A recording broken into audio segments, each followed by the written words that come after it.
মৰম হেৰাই গ'লে কেনে লাগে মৰম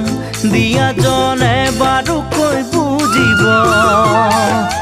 চকুলো সকলোৱে দেখিব পিছে অন্তৰ